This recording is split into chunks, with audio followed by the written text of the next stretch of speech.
Tuesday, July 1st, an all-new ABC Family original series. Who is that? She's kind of cute. Welcome to Grant High School, where everyone's part of the story. Hey, you. It's Amy, right? And secrets are hard to keep. You can't be interested in that child. No, you didn't. With who? You couldn't have. It wasn't fun and definitely not like what you see in the movies, you know, romantic and stuff. From the creator of Seventh Heaven comes a new kind of family drama. Do you have to be such a geek and ruin everything for me? Your sister's not a geek, she's a nice girl. Molly Ringwald, Josie Bassett, and John Schneider. And I know what men want. I used to be a man before I met your... Just beware. One mistake will bring them all together. Can I talk to the two of you alone? The world premiere of The Secret Life of the American Teenager. Tuesday, July 1st, only on ABC Family. A new kind of family.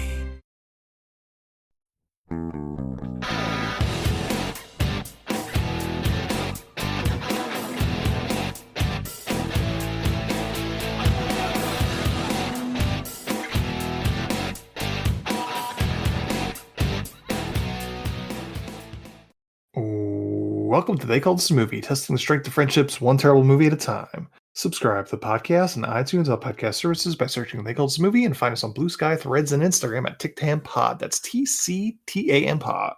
Welcome back to They Call This a Movie. This is Anthony Del Vecchio. With me as always is Mark Meyer. Say hello, Mark. Hello, Ant. How you doing? I will probably get more into this a little bit deeper on the actual podcast, but I think I'm just coming to the realization that certain things can now be pinpointed at a place in time for me. You remember when we were growing up, we're like, oh, that's the 80s. That feels like the 80s. As soon as this beginning of this thing we watched started, I was like, oh, this is very like mid 2000s. Like, was it the dress with a t-shirt underneath? Yes, it was the Avril Lavigne needle drop. And it was just like, I was like, oh my, like everything they wore, I was like, oh man, we're getting to that point of growing up, Ant, where it's just like, oh yeah, that's what it was like, wasn't it? Yep. It was a strange time capsule. Sure. Yep. You mean growing up as in like turning 39 this year? Well, no, we both turned, oh yeah, we both turned 39, correct. Wow. You're not getting any older. You just almost actually knowed me. I realized halfway through my sentence the joke you were making, if you were making that joke. I was. It's like, oh no, wait, nope, he's making a joke. Okay. It was like I haven't had that moment. Like I mean, at least in my late 20s, early 30s, I had the moment where I have a cousin that's like 11 years younger than me. And I got the band I downloaded on Napster is now old school moment. Mm-hmm. So I've had that, but this is the first like, oh, kids that are going to, if any kids watch this nowadays, they're like, oh man, look at all that stuff from back in the day. Yeah. It's just, I was faced with my age earlier this week when I saw they put on like a concert in LA for the 20th anniversary of Garden State. They had like everybody that was on the everybody that was on the soundtrack. And that was like, oof. Yep, that's 20 years ago. Yeah, there was so many. I've seen so many 20th anniversaries. That one hit hard. Yeah, because like that's a movie. That's a time and place movie. Because I still like this movie. I still like Garden State. But in 2005, that movie was my shit. Like it hit the perfect time. I was 19. Kind of didn't know what I wanted to do with the rest of my life. So it was like, it was hitting all the right notes for me. And now it's like, I watch it, still like nostalgia. I enjoy it, but it's also like, oof, it's a little cringy. Yeah. It's very twee, I think is the word. Twee. Very twee. Yeah, I've had, the joke I love, at least in the video game parlance, is that, when someone says, this is what I think Mario Kart looked like 20 years ago, and it shows like Mario Kart 64, and it's like, this is what Mario Kart actually looked like 20 years ago, and it shows Mario Kart Wii. Sure. And it's just like, oh yeah. That's not like, here's Final Fantasy 20 years ago, and it's like one of the Super Nintendo ones. Mm-hmm. Yeah. and the real thing is, Final Fantasy X. But yeah, it was such a weird thing. Like, just this is the first time it's happened. We've watched other movies of this time period, but I think because I actually watched, I remember watching this like live as it aired, like this whole first season with my sister, just a time and place, graduating college, and all that. It was just like first time I was like, oh, that was a long time ago, wasn't it? Mm-hmm. Yeah. If you guys are recognizing that you're hearing one less voice, Dan is on vacation this week, so we do not have him. He's off going to Florida for some reason. America's Wang. Yes. I don't know. Some guy that gives out ears down there or something. That's all I heard. Yeah. Visit Ron DeSanctimonious. Yeah. Well, we might have him back next week. Yeah. But maybe not. If he wants to take another week off, he is more than happy. He is more than welcome to. Yeah, we got plenty of shit like we're going to review today to watch. Yes. So this was kind of spurred on at when last time Mark wasn't here. Dan and I enjoyed some Baywatch, Bash at the Beach. So we kind of wanted to do something special for this one. Now this one doesn't have professional wrestlers in it, but we wanted to dip into terrible television pool. And one of the TV shows I have often threatened to do a podcast about is the show that we watched today. So we watched the pilot episode of The Secret Life of the American Teenager from 2008, season 1, episode 1, Falling in Love, which was directed by... Go ahead. I was like, I think the best way to encapsulate this is mention what station it aired on. I believe it was ABC Family at the time. Correct. Yeah. Yeah. The period between Fox Family and Freeform. Yeah. This was ABC Family. It's directed by Ron Underwood, who directed, surprisingly, several movies, including Tremors, City Slickers, Heart and Souls, Speechless, Mighty Joe Young, The Adventures of Pluto Nash, Stealing Sinatra, In the Mix, Santa Baby, Holiday in Handcuffs, Santa Baby 2. It was also created by Brenda Hampton, who you would know as the creator of Seventh Heaven. Stars Shailene Woodley, Ken Bowman, Mark Derwin, India Isley, Greg Finley, Darren Kagazoff, Jorge Luis Payo, Megan Park, Francia Reza, and Molly Ringwald. IMDb score of 6.7.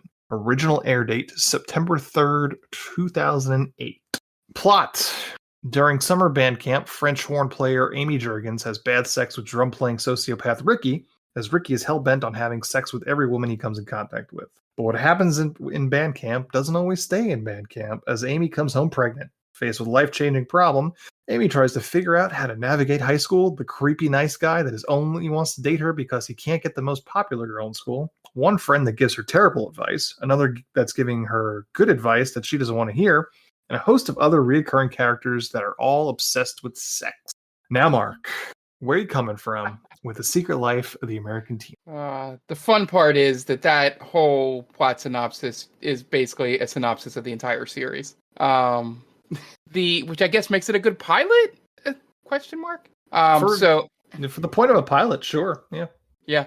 As I said earlier, I watched the entire first season with my sister because back before, my oldest niece was moving around a lot. I think she was like 1 or 2 at this point.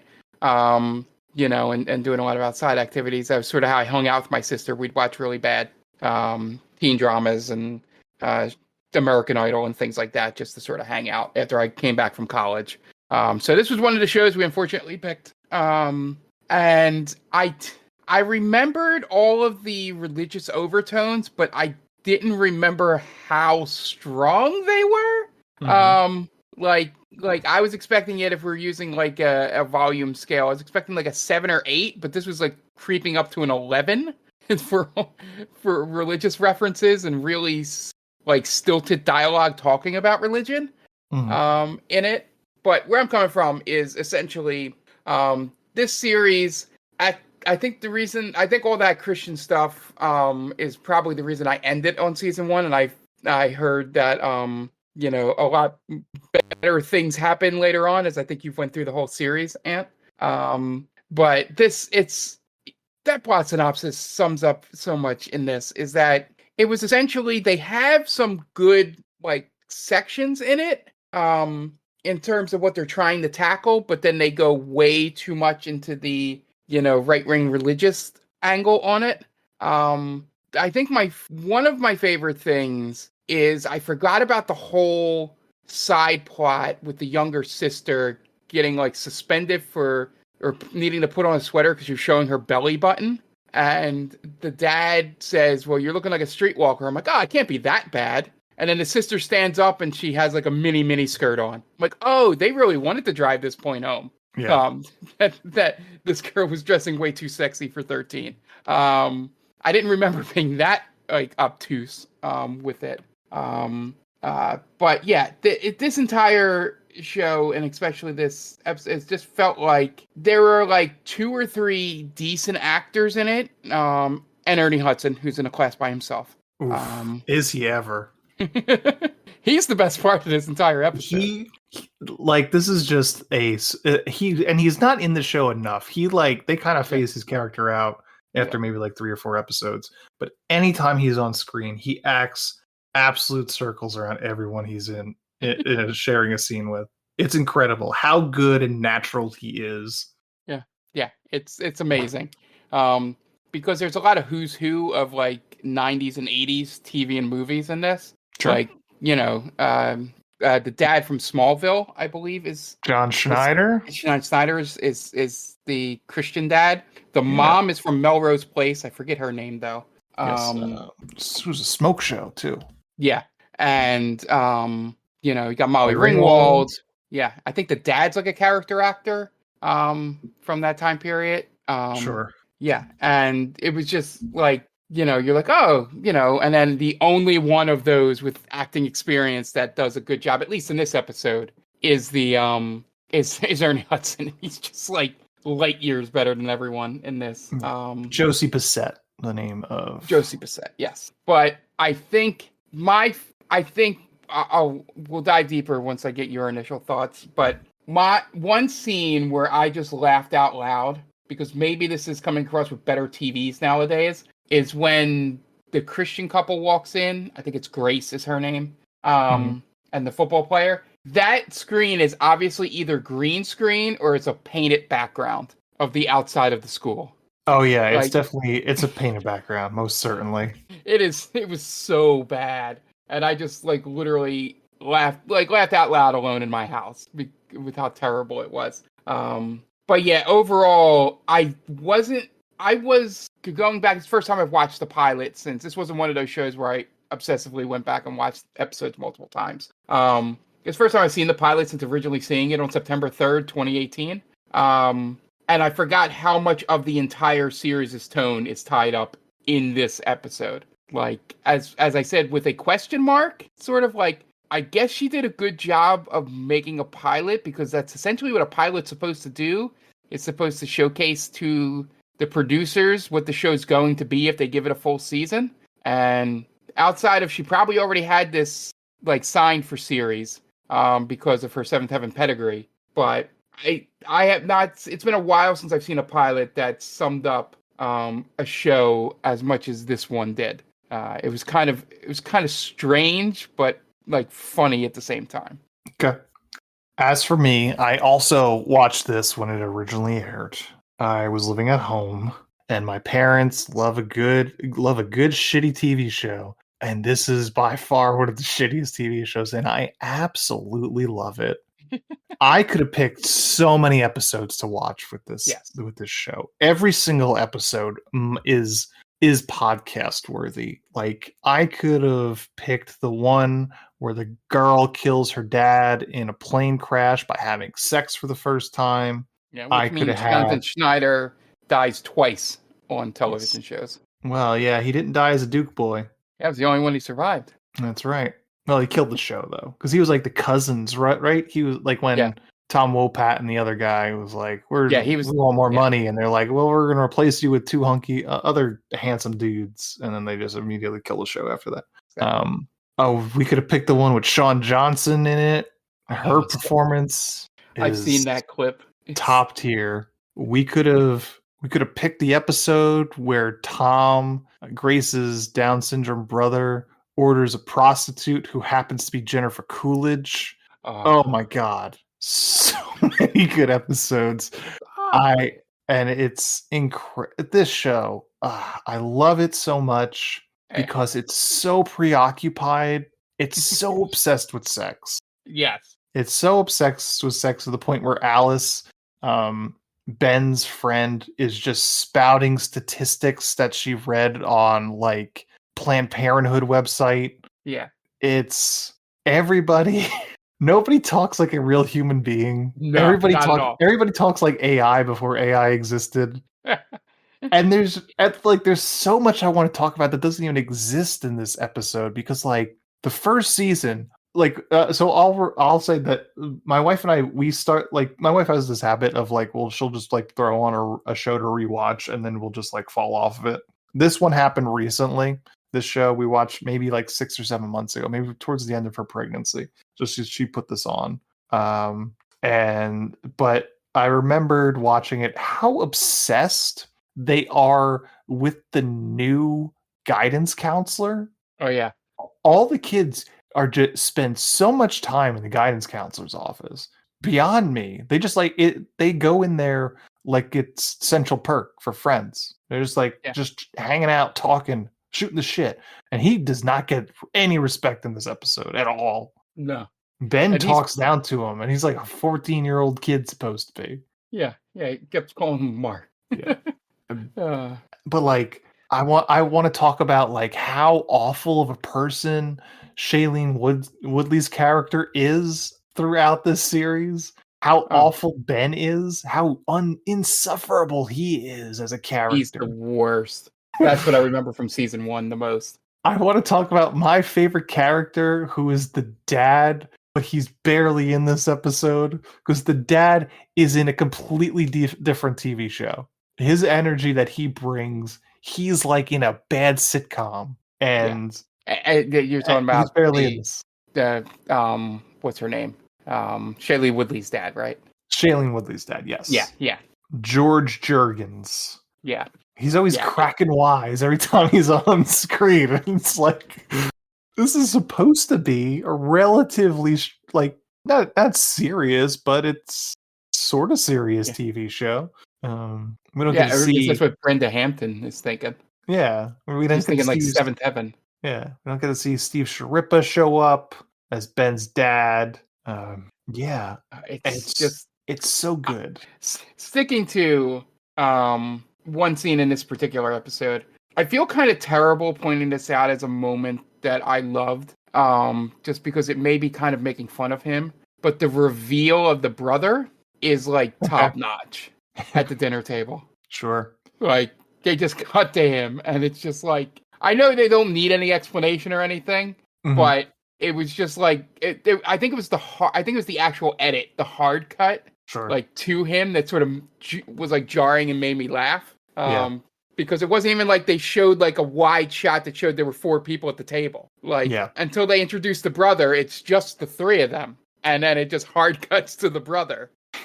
And as much as it's a great idea for the show, it's the last thing I was expecting. Right. At that moment. There's like no establishing shot to show him with the rest of the family before the close up.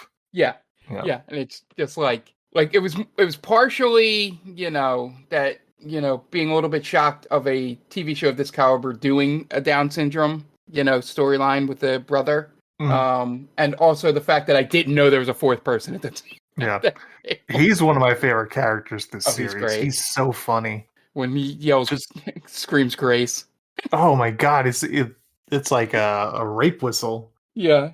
When he catches Adrian and Jack making out. I love Adrian's my ride or die. I fuck with Adrian. She's very much team Kyra energy. She's just like, it's funny because in the show, again, I'm gonna like talk about like the reveals of later episodes and stuff, but like she is slut shamed through the entire series. Yeah. And this show makes you like, the show wants you to hate her so much. And I can't decide if the show wants us to hate her because she's sexually active or because she's specifically Catholic and not Christian.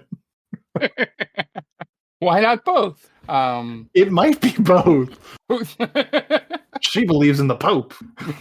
that she should be shamed. But Ricky's such a good character too.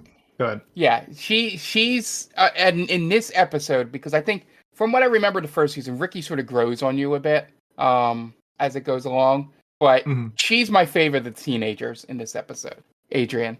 Yeah. Like just from I think she's the oldest. I think actually, like at the literal actress. I think so. Yeah, she doesn't look like she does not look like she's in high school. No, I think everyone. I know Shailene Woodley is 17 in this, and I know because I remember IMDbing stuff back then. From what I remember, I think the sister is also legitimately 13 or 14, and I would have to guess Ben is also a teenager, or at least 20. But I think she's like 23, 24. She's a typical teen drama high school. So she's 20. She was born in 1988. 20. Okay, 20. She gives off a lot older energy as an actress in this, but yeah, she's far and away the best teenager throughout the entire series, from what I've heard, and mostly that's from you.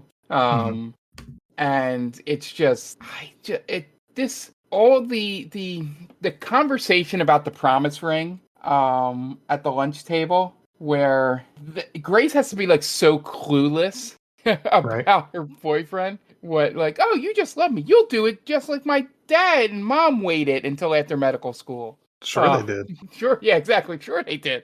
And he's just like, and the whole joke about is oral sex actually sex? Yeah. I think it's my favorite Adrian moment in this episode is when she just picks up the phone and goes, no, it's not, or whatever she said. Right. When he asked her. And I forget, you'll be the better expert at this. Do they have to reveal what actually happened between them before the party, right? Like, because they make it very vague. When I was assuming it was just a blowjob, but the way he reacts, it makes it seem like they did everything. I don't remember off the top of my head. Yeah, because they danced around it, where I could see it both being him overreacting to just getting head, or she could have, doing the slut shaming thing that they do in this show, that she tricked him into having sex. That hussy. That Catholic hussy. I think my favorite thing with this episode, which, to be honest, I bought Hulu for a month. I might watch more episodes if I can afford, just to. You won't regret it. You won't regret it. Yeah. I mainly bought it because Hulu came with a package with Max, and I needed to get Max anyway for Last of Us coming up. The way they reveal things in this episode, the only thing that's revealed well is the pregnancy. Like, that's a great classic teen show reveal of everybody gets it without you saying it sort of moment, showing and not telling, as they say.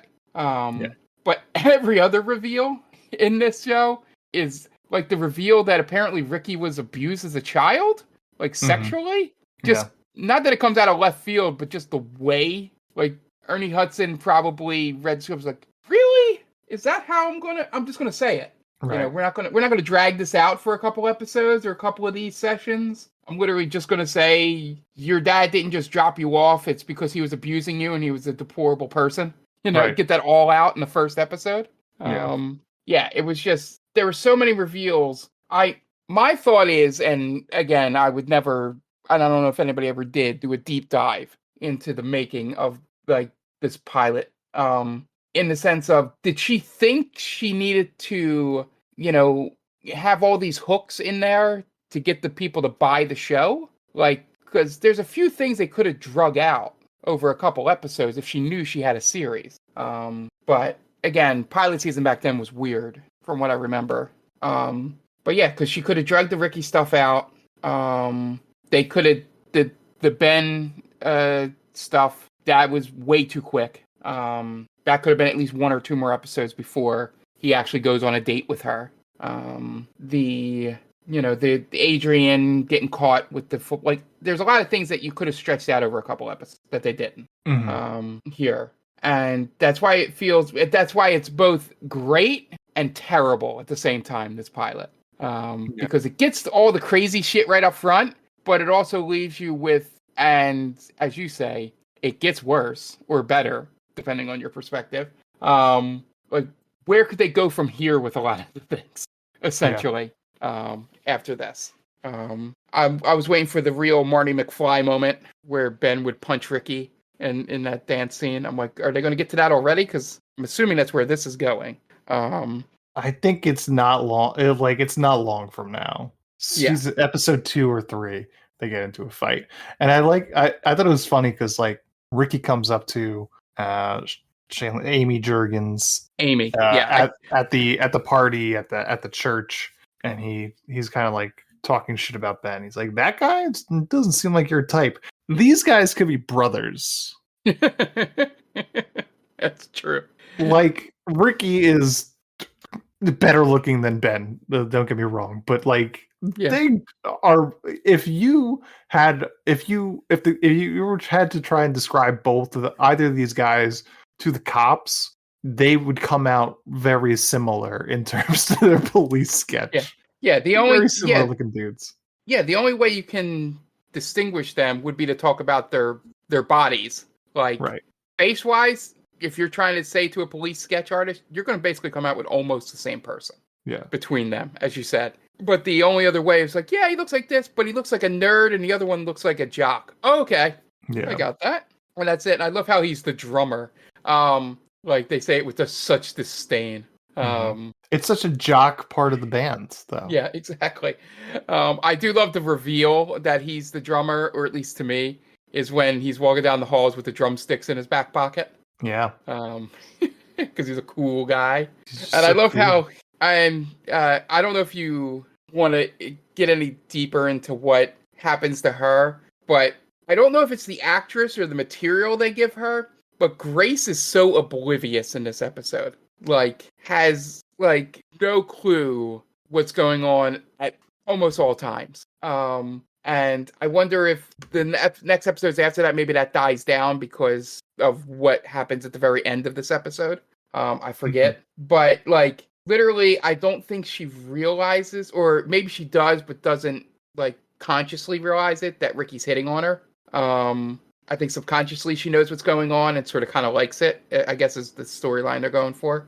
But the way the actress portrays it just makes her seem way more naive than I think she needs to be. Sure. But yeah, I don't know if there's a transition or when that happens in the series. I know that the killing the dad part is probably one of my top 10 greatest ridiculous moments in TV history. Pretty good.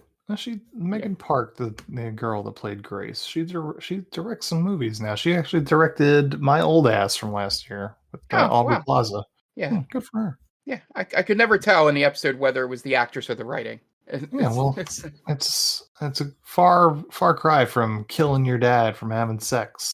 I think she makes it a point to say incredible sex. From what I remember from that episode, God punished her for having incredible sex. Yeah, because from the very beginning they tell you how bad Ricky is in bed. Ooh, Ricky sucks. Ricky's terrible. Like, she's like, I'm not even sure if what we had constitutes sex. It's like 2 minutes and it was over. Like 2 minutes. What did you guys do for the other minute and 35? Ba-ding-ching. But yeah, and also, I don't know if this is just, I know we talked about this in the opening about us getting older and looking back on things, but I don't know if it's just my memory fading from being a teenager, or the fact that these people talk like AI. But I don't remember being this obsessed with sex when talking to my friends. Not openly talking about it. Like, I'm sure that there are some people. Like, I remember this one kid, wasn't a friend, more of an acquaintance, that would also always talk about how late he was getting, which was obviously not true. But like, I was never like that. I was, a little more reserved in all the sex I wasn't having in high school.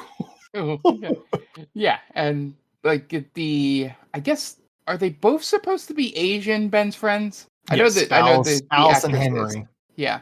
God, Henry's such a generic Asian male name. God damn it. Brenda Hampton. Oh, that's like the or J.K. Rowling version of naming people. Oh man, I'm surprised there wasn't something more offensive, like his last name's Rice or something like that. Henry Miller. Miller. Okay. The I love the only real callback that I will give them credit for. That's pretty funny. That might have been one of their jokes. Was the Dame thing where she says the Henry's girlfriend says Alice, right? Yeah, Alice. Says don't use Dame outside of your closest friends, and that would be us.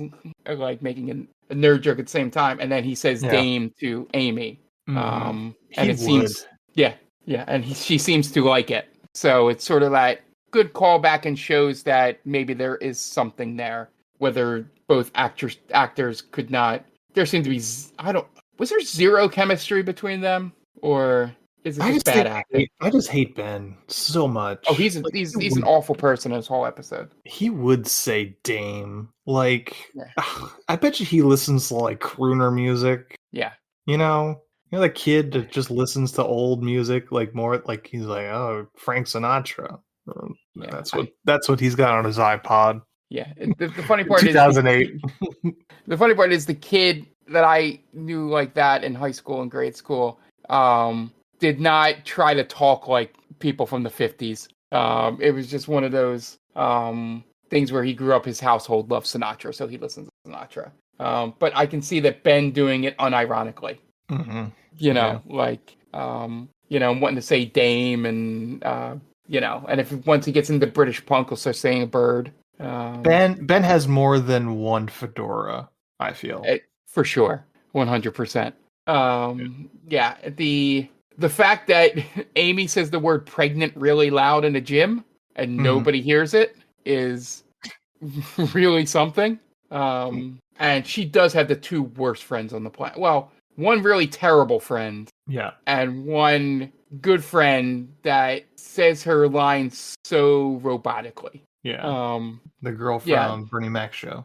Yeah, the girl from the Bernie Mac show, and the other girl is from some other sitcom, Still Standing or something like that. One of those. One of those mid 2000s family sitcoms. And yeah, I guess they're supposed to be. I'm going to say this dumbly because this is probably very much what Brenda Hampton was going for. They are essentially supposed to be the angel and devil on her shoulder in the Christian thought. And the fact that they didn't have one as a blonde and one have dark hair is probably a casting decision where they go, you can't make it that obvious what you're doing here. From what I remember, I think the younger sister actually becomes, not in the show maybe, but like she does some pretty decent independent movie work as she gets older. For what they give her here, she seems to at least not sound as wooden as Shailene Woodley does in this. She's pretty wooden, but it comes off more like a teenager with an attitude. Yeah, that's what I mean. Like she seems less. I mean, they're both not great actors in this, but I understand what she's going for more than what they're trying to portray with Amy. If you get what I'm saying. Yeah. Because you can't read where Amy fits in the school at all.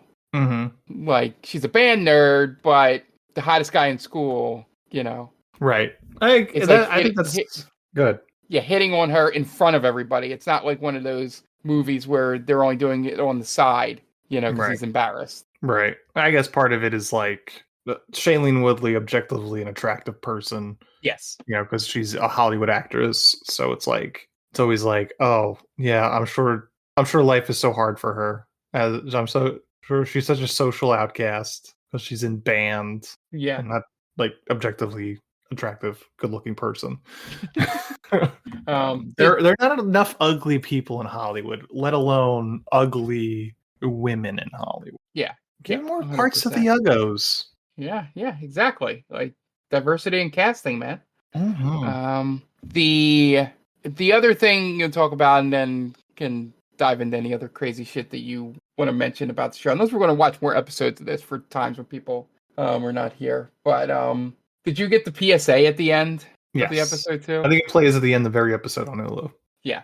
That I went to that website. It's not called that website anymore, but it's essentially the same thing. Does it redirect? Yeah, it's like got a different name now. Gotcha. But I think whatever the safe to whatever the website is, that's not abcfamily.com that she says, redirects to another thing. But it's essentially about, learning about. It says it wants to be nonpartisan, and as soon as I see that, I say, oh, it's Christian. Like immediately. But yeah, it felt like very much that they wanted to, obviously from the channel's point of view, and maybe even, the creator, they wanted to do a show about, that teen pregnancy can happen to anyone, essentially, in an entire series, and saying to parents, this is, your kids are doing this, you better talk to them, or else they'll end up pregnant like Amy, sort of way to do it, but there's a way to do it. And I think this way had the same effect as, say, the DARE program did, in terms of it was way too heavy-handed and would make kids, dismiss the dangers of sex as a teenager, more than they were before watching this series. Yes, this is the abstinence-only version of this show, right? Yeah. If you're going to do a show to teach kids about sex and safe sex and stuff, this is the abstinence only version of that. Mark, they keep making jokes about condoms Yeah. throughout the episode. Mark. Yes. Give me a guess. How many times do you think the word sex is uttered in this episode? All right. I'm going to give you a serious answer and then a funny answer. I'll give you the funny one first. If they hit 69, that would be the funniest number they could possibly have. But a real number, I'm going to say, let's go like 41. Am I shooting too high? Not a bad guess. Yeah. The word sex is said 31 times. Yeah. There is a three-way tie for who says it the most. Alice, yes, Amy's dad, and Henry each say the word sex 4 times. Then we have Ernie Hudson says it 3 times. The redheaded friend says it 3 times. And Adrian says it 3 times. We also have Amy saying it twice, Ben saying it twice, Grace twice, and then the boyfriend has to say it at least twice, right? Amy says it. No, he does. So he doesn't say sex. So. Oh, okay. We also have the sister says it once and Ricky says it once. Someone says laid. The phrase sexually active is said once. Sexual is said twice. Oral sex is said once. So I didn't include that in the. Okay, that's probably where I'm thinking for the boyfriend. Strictly the word sex. Sex. Yeah. Pregnant or pregnancy was said 10 times, which makes sense. It's a show about pregnancy. Right. Sexy was said 3 times, all by the dad. 2 words, a 13-year-old girl. Yes. Sexually abused was said once. 1 time. Abortion was said, and condoms was said 3 times. Those are my notes for the episode. I will say they probably go more heavy-handed later. I'm assuming in future episodes that she gets more and more pregnant, or it gets revealed to people. But the one mention of abortion in this, they didn't go so hard into, being anti-abortion, at least in this episode. The one friend goes, basically, she can't have an abortion. And the other friend going, all I'm saying is to go see a doctor. What they do is what they do. Like, that's how they handle it. Like, not like, they go, I guess if Grace finds out, she'll do a whole, you got to keep the baby thing, I'm assuming. But I do like the, that at least in this episode, they don't, force that down your throat here. But and I just remembering that they also kind of slut shame the sister, because when the phone rings, the mom, or maybe the dad says it, it's like, oh, the phone, it's probably a boy and it's probably for you to the younger sister. Just that reveal when she stands up, and I'm like, oh, they did really dress her what they assume a streetwalker dresses like. But yeah, that it's, if you are a fan of bad television, and I guess this is where we get into our like final thoughts. Yeah. This I can't think of a better show. There's 121 episodes, and each is more batshit than the previous. Really, that's what I would say. My my final thought is for this. But yeah, I love it. It's so stupid. It's bonkers. Yeah, and yeah, my final thoughts is the way it's shot is also, it has a very clean Canadian look to it, which makes it even more terrible, in terms of just, not hiding anything, and looking too squeaky clean, which I guess is what they were going for. But I agree. I think the main reason we fell off of it was essentially, I think, work and stuff, and I think, my oldest niece got into, having things to do on weeknights, and I wasn't going to sit and watch it alone at home back in 2009. Sure. But my final thought was essentially it's really terrible television that's rewatchable, which is very rare for a show, especially in this time frame. I do on the flip side where every so often I'll go back and watch, just because I'm astounded by this for another reason, and maybe you can shed some light on it as somebody that's done video and editing before. I'll go watch like the first 6 or 7 episodes of The OC, the one they aired in the summer before they bought it for full series. And just the way the two shows, after watching this, are shot, like that seems like much more grittier and a different type of show. And then it turns into what Secret Life looks like right off the bat. And it just shows, they're two completely different shows, but it showed to me that you can, just a look of a show, like visually, can entirely set a tone for what you're getting. And even if the show was brilliantly acted a bunch, I think the sheen of, I don't know exactly how to describe it. I hope you kind of know what I'm talking about, of the camera, just makes me immediately think this is going to be a terrible show. Like, you could have Emmy Award winning acting going on. I'm like, this looks a little too well produced. It's shot like a sitcom. Yeah. As bright as it can be. Yeah. So you don't have to worry about, really lighting it. You just light the fuck out of it. So everything's bright enough and everything's in focus.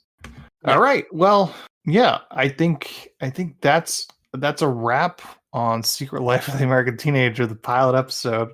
I would love to do more of these because this was a joy to watch because it's just so fucking stupid. I think you have to find a really good one, and we need to subject Dan to this. Yeah, I mean, this would have been a good one, but I think he gets the idea of the show. Yeah, but yeah, it's wild. I love it. It's my favorite of the worst shows I've ever seen. And like I said, it's entirely rewatchable, which is the funny part. Because of how ridiculous it is. Yeah. What are they gonna do next? Yeah. I'm sure they're gonna say sex 100 times, that's for sure.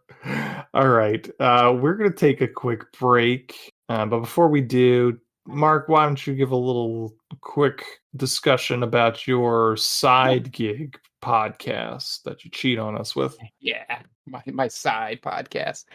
So I host the Game Vault Pod News Hour, which is an hour-long quotes show. Depending on how much news there is, I'll reach an hour.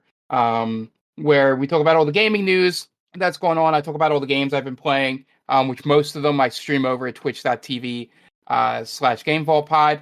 And we just get into the news. I take questions from the chat. There's an interaction between me and the Twitch chat on the News Hour. Where, discussing the stories, where we go from I'm doing a simple story to there'll be a back and forth conversation, usually with his username Night Dog Jonathan, friend of the show, over there, and it turns into good conversation. So I love the News Hour so much for that. We do that every Sunday, 9 p.m. Over at twitch.tv, and then it's aired wherever you get podcasts as an audio only, and then the video version goes up on YouTube on Mondays. For those of you listening today, there will be no show on Sunday. It'll be on Saturday, so tomorrow, because me and Anthony are going to a little wrestling event on Sunday. So if you're looking to get in for the first time, it's not going to be on the actual air time, but every other week it's Sunday at 9. So be sure to check it out. And if you are over on YouTube, listening to this, because I think you post these to YouTube as well. And just go over to the Game Vault Pod channel, hit subscribe, hit the notification so you know when videos pop up. I try to get 2 to 3 videos up on YouTube a week of what we've done streaming wise. And we also are doing YouTube exclusive videos of where I react to trailers and things like that. And then me and Tom are going to have the video. We just watched the Nintendo 2 Switch reveal. That'll be up by the time you listen to this episode. So be sure to check that out, and be sure to also subscribe and hit the notification bell for this channel as well here. Trying to grow that YouTube base. Okay, great. And we're going to take a quick break, and you guys are going to listen to messages from friends of the podcast. So we'll be right back. And welcome back now to this final segment. And this is going to be a quick one. We don't have any games or anything like that this week. But what we do have is an announcement. If you're listening to this podcast, and if you've been a listener of this podcast, you might notice we are missing something. And besides Dan, we are missing ads. Basically, what happened was our podcast platform, Spreaker, as much as they've been a welcome home to us, kind of changed their terms and agreements when it came to ad placement, which made it unbearable to listen to. It was basically an ad every 10 minutes, and it just became a detriment to the listening experience. Yeah. So we kind of used that as an excuse to kind of get off our butts and put together a Patreon. Nice. Yes. So it is officially live. It is patreon.com/TicTamPod. TCTAMPod. Just like all the other places to get a hold of us. And right now there's just one tier. It's $1, and we are going to expand. But right now, what we promise is we have a $1 tier that is active. And for that $1, you will get not only a ad-free episode. Everyone's going to get an ad-free episode. But if in the off chance we bring ads back, your episode will always be free, ad-free. You will also get access to Discord, which we'll have, and we already have that set up as well. It's got a whole bunch of different channels where you could suggest movies to us, just chit-chat about movies in general, talk to us about TV. What's your favorite shitty television show? Or we also have a channel there for wrestling content. What's your squared circle takes? Who's your favorite heel right now, and why is it Dom Mysterio? Because he's the best. He's fucking great. Video games. Mark is our expert in video games on this podcast, so you could talk to him about video games, and then just general pick dump. You got cute cats? You want to show us your cats? Show us those pussy pictures. I couldn't get that out. They're laughing because I'm a child. But yeah, all of that kind of good stuff. And with this, we will be bringing back the in the future time. We'll be bringing back movies of the month polls. So those will be exclusive to Discord or / our Patreons. You will be able to vote on what movies we watch. Usually it was the last movie of the month, and that will be the $1 tier, and we will expand as we go. As we get more people, the more we will be able to do more. Our plans are to do a $3 tier, which will be an exclusive show. We haven't quite decided what that's going to be. We are kicking around a few ideas. We want it to be something that just, is something fun for us and fun for the fans. And maybe we'll post suggestions, ideas, polls on that Discord that you can, weigh in on what you think the $3 show can be. So yeah, and the Discord's going to be a great central hub. I keep saying it over the other podcasts that I'd be paying attention to ours more, and I'm not great at it. But then again, nobody really posts in the Game Vault Discord outside of our podcast favorite niece, who posts all her art over there. So I might create an art channel and maybe see if she can inspire some of that stuff over. But I already posted in the video game one, if anybody wants to give me their thoughts on the Nintendo Switch 2 Direct. I'll be asking other questions, maybe, just cycling a discussion there if we want to have it. But yeah, all those channels that Ant mentioned are, we're definitely giving you something to come back for. Essentially, whether you watch wrestling, TV, movies, there's going to be a chat there for you. If you want to get involved with the show, there's something there for you. If there's some dumb movie you watched or you saw a Red Letter Media talk about a movie and you're like, you guys got to fucking watch this movie, there is a channel for that. So yeah, be sure to come on over. I think the $1 tier is perfect for that. It helps you. Maybe we build a I just saw the explanation of the video game chat at the top, Ant.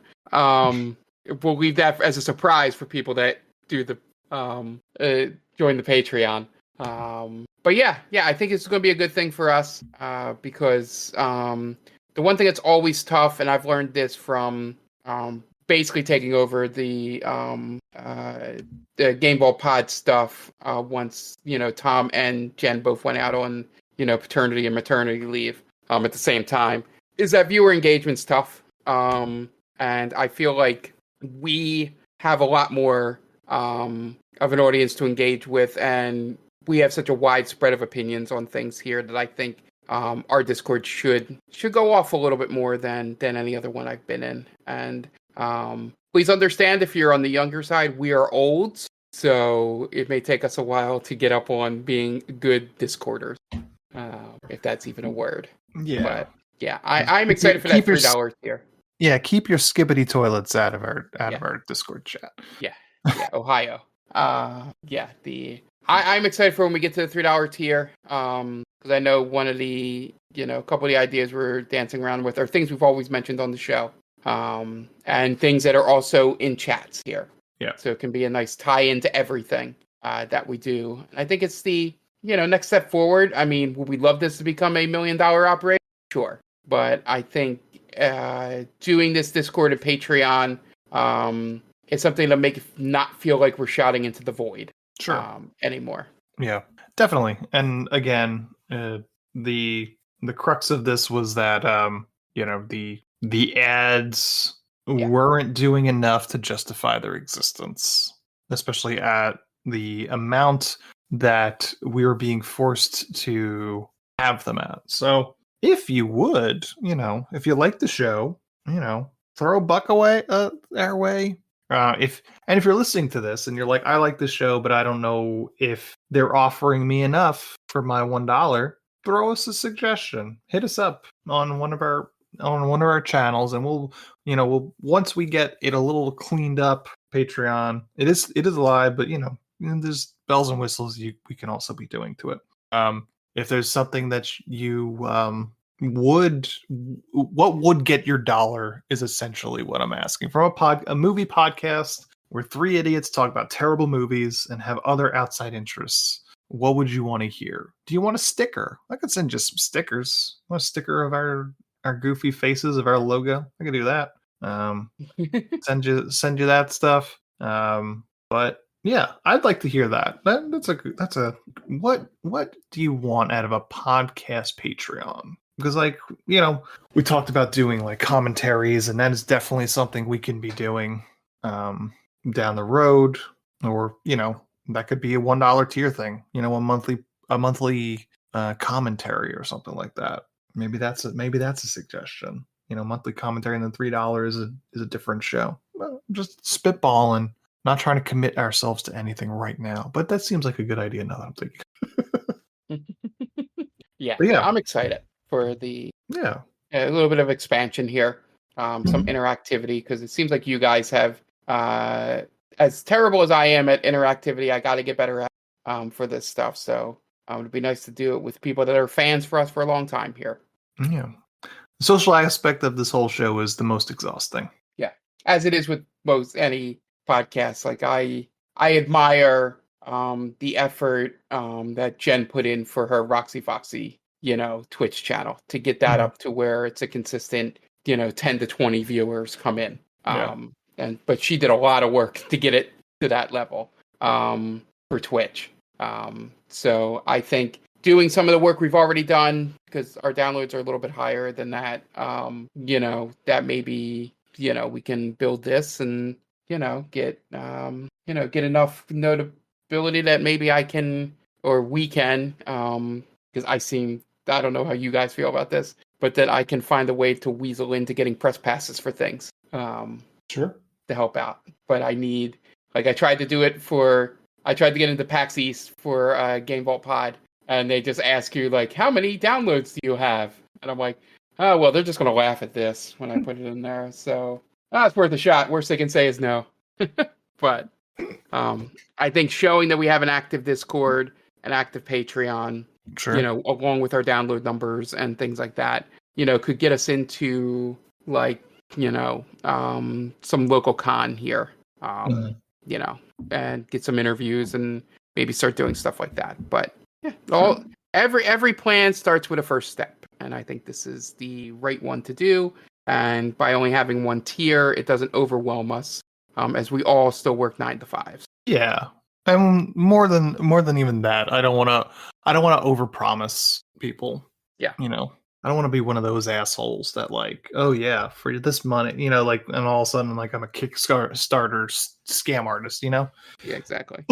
Because I mean, Dan's got a young one who's about to turn 1. Yeah, and I've got one that's about to turn 6 months. So not that we're abandoning the podcast anytime soon. We're both still going strong, but realistic is realistic. And again, we're not trying to get rich. If that happens, awesome. But we're really just trying to supplement the very measly money we were getting from ads that we are hopefully no longer need. The level that I would love to get at is what I just mentioned. I would love to be able to roll up to a small con or maybe a press junket or something and just ask for a pass to do interviews and be able to do interviews. Sure.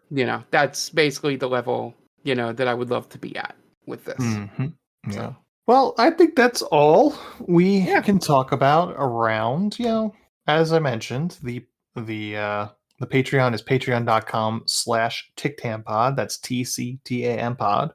I think that's / I don't know if it's going like uphill. Is that a / or just a / I feel like it's a /. Yeah, anything that those slashes are backslashes. Yeah, patreon.com/TicTamPod. The slash that is always on, no one puts / in URLs.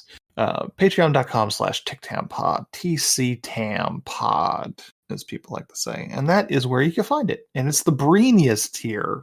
I have to think of what the $3 tier will be. But again, Discord access, ad-free episodes, and exclusive voting power for once the movies of the month come back, which will be imminent once we get enough people in the Discord.